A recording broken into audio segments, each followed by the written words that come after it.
प्रकाश दीनपुर नाम के एक छोटे से कस्बे में रहता था। प्रकाश पेशे से नाई था। वो गरीब था तो उसके पास दुकान नहीं थी, इसलिए प्रकाश एक पेड़ के नीचे ही अपनी नाई की दुकान चलाता था और घर का गुजारा करने लायक रोजाना की कमाई कर ही लेता था। अरे प्रकाश, जरा दाढ़ी तो बना दे भाई, है? समय ही नहीं मिलता यार। आज साले की शादी में जाना है, थोड़ी अच्छी बनाना, ठीक है? ठीक है मदन भाई, आप बैठो, मैं अभी आपकी दाढ़ी बना देता हूँ। बाल भी लंबे हो रहे हैं, कहो तो सेट कर दूं? हाँ भाई कर दे भाई, कर दे। वैसे काफी दिन हो गए यार भाई बाल कटवाए हुए भाई। प्रकाश भैया, अगर इनका काम हो जाए तो मेरे बाल काट देना भैया, मुझे 1 घंटे में शहर निकलना है। बस आप बैठो, इनका काम हो ही गया समझो। प्रकाश भाई, अब तो तुम भी अपनी नाई की दुकान ले लो, है भाई? कब तक इस पेड़ के नीचे दुकान चलाते रहोगे भाई? है? मैंने सुना है हमारे कस्बे में एक नई नाई की दुकान खुलने वाली है। कहीं ऐसा ना हो तुम्हारे सारे ग्राहक उस नई दुकान पर चले जाए भाई। कोई बात नहीं भैया, हम किसी के हाथ नहीं रोक सकते। अगर नाई की नई दुकान खुल रही है तो खुल जाए। मैं तो अपना काम पूरी ईमानदारी से वैसे ही करता रहूंगा जैसे आज तक करता आया हूँ। ऐसे ही दिन बीते। एक दिन मंगत नाम के एक आदमी ने उस कस्बे में नाई की दुकान खोल ली। मंगत के पास कस्बे के लोगों की भीड़ लगने लगी। भीड़ लगने का भी एक बहुत ही अलग कारण था। अरे भीखू, आज तूने कितने रुपए कमाए? मैंने तो 10 रुपए कमा लिए भाई। वैसे ये बढ़िया है, बाल भी कटवा लो और बदले में पैसे भी कमाओ, है? और मंगत नाई कैसे हो? सचमुच तुमने तो हम सभी गांव वालों को कमाने का जरिया बता दिया भाई, है? अरे भैया, बस यूँ समझ लो कि मैं तो कस्बे वालों का भला करने आया हूँ। तुम लोग जितने मुझे बाल दोगे उतने रुपए कमाओगे। असली बात ये थी कि मंगत लोगों को बाल काटने के बदले कुछ रुपए दे देता था और उनके बाल अपने पास जमा कर लेता था। कस्बे के सीधे साधे लोग उस सच्चाई को नहीं जानते थे जो प्रकाश समझ रहा था। प्रकाश ने कस्बे वालों को बहुत समझाने की कोशिश की, पर कोई भी उसकी बात को नहीं मानता था।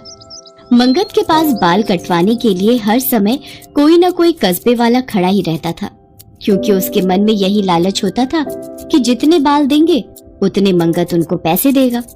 प्रकाश जानता था कि गांव वाले जो गलती कर रहे हैं उसका उन्हें पछतावा होगा, पर उस वक्त कस्बे वालों को समझाना उनके बस की बात नहीं थी। इसलिए प्रकाश उस कस्बे को छोड़कर दूसरी जगह काम के लिए निकल पड़ा। रास्ते में पेड़ के नीचे एक साधु बाबा बैठे थे। प्रकाश ने उन्हें प्रणाम किया। बाबा, मेरे मन में बहुत चिंता है, कृपया उसे दूर करने का कोई उपाय बताइए। मैं अपने गांव से तो निकल आया हूँ, पर मेरा मन खुश नहीं है। पता नहीं दूसरे गांव में भी जाकर मेरा काम चलता भी है या नहीं। बेटा, मैं अपने अंतर्मन से सब कुछ जान गया हूँ। तुम एक ईमानदार व्यक्ति हो। मैं देख रहा हूँ कि किसी बेईमान व्यक्ति ने तुम्हारा सारा काम धंधा चौपट करवा दिया है, पर तुम निराश मत हो। मैं तुम्हें एक ऐसी जादुई कंघी दूंगा जो भविष्य में तुम्हारे बहुत काम आएगी। साधु बाबा से जादुई कंघी लेकर प्रकाश एक गांव में पहुंचा, पर वो वहां पहुंचकर और भी परेशान हो गया।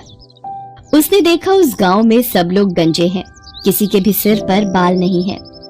इस गांव के सब लोग गंजे क्यों हैं? मुझे किसी से इसका कारण पूछना होगा।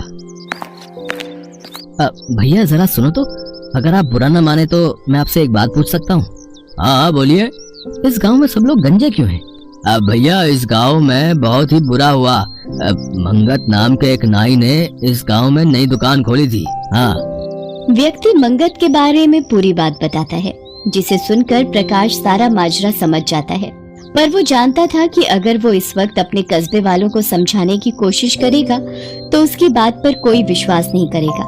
प्रकाश ने सोचा कि जब इस गांव में सब गंजे हैं, किसी के बाल नहीं हैं, तो उसका काम कैसे चलेगा। इसलिए वो वहां से किसी और गांव में काम की तलाश में जाने लगा। तभी उसे साधु बाबा की दी जादुई कंघी का ध्यान आया और उसने उस व्यक्ति से कहा, अगर आप मेरी बात पर विश्वास करें तो मैं आपके लिए बाल फिर से उगा सकता हूँ। अब क्या ऐसा कर सकते हो? ऐसा हो सकता है? मुझे इस बात पर विश्वास नहीं भैया। तुम यहाँ बैठो, मैं अभी इस बात को सच साबित करता हूँ। प्रकाश ने जैसे ही उस व्यक्ति के गंजे सिर पर कंघी फेरी, व्यक्ति के सिर पर बाल आ गए। अब वो गंजा नहीं था, उसके सिर पर अच्छे खासे बाल उगाए थे। अपने सिर पर बाल देखकर वो व्यक्ति खुशी से फूला समाता। गांव वाले जब उस व्यक्ति के सिर पर बाल देखते हैं तो सब गांव वाले हैरान रह जाते हैं। प्रकाश एक एक करके सभी गांव वालों के सिर पर जादुई कंघी फेरता है तो सब गांव वालों के सिर पर बाल आ जाते हैं। धीरे धीरे प्रकाश के बारे में ये सूचना आसपास के सभी गांव और कस्बे वालों को पता चल जाती है। अब जो भी व्यक्ति गंजा होता था वो प्रकाश के पास आ जाता था और उसके बाल उगाते थे। प्रकाश ने अपने नाई के काम को भी अच्छी तरह संभाला हुआ था और वो जादुई कंघी का इस्तेमाल तभी करता था जब किसी को अपना गंजापन दूर करना हो। उसके मन में बिल्कुल भी लालच नहीं था, वो मेहनत से ही काम कर रहा था, पर उसके मन में अभी भी अपने कस्बे वालों को लेकर चिंता बनी हुई थी। मंगत अपना काम करके वहां से जा चुका था। कस्बे के सभी लोग गंजे हो गए थे। फिर एक दिन उन्हें प्रकाश के बारे में पता चला तो सब कस्बे वाले प्रकाश के पास गए। प्रकाश भैया, हमें माफ कर दो, हमने मंगत की बातों में आकर तुम्हारी बात नहीं मानी।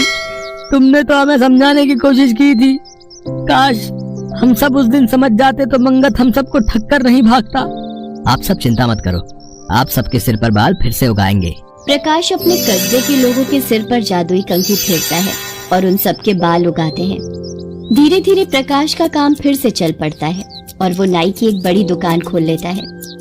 प्रकाश आसपास के सभी गांव में मंगत के पोस्टर लगवा देता है ताकि कोई भी मंगत के झांसे में न आए। फिर एक दिन मंगत पुलिस के हाथों पकड़ा जाता है।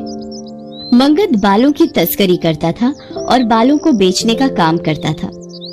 मंगत को उसके किए की सजा मिल जाती है और उसे जेल हो जाती है। प्रिय दर्शकों, हमें पूरी उम्मीद है कि आपको आज की कहानी बहुत पसंद आई होगी। ऐसी कहानियाँ देखने के लिए हमारे चैनल को सब्सक्राइब करें और बेल आइकन का बटन जरूर दबाएं। और हाँ, वीडियो को ज्यादा से ज्यादा शेयर करें और लाइक करना न भूलें। धन्यवाद।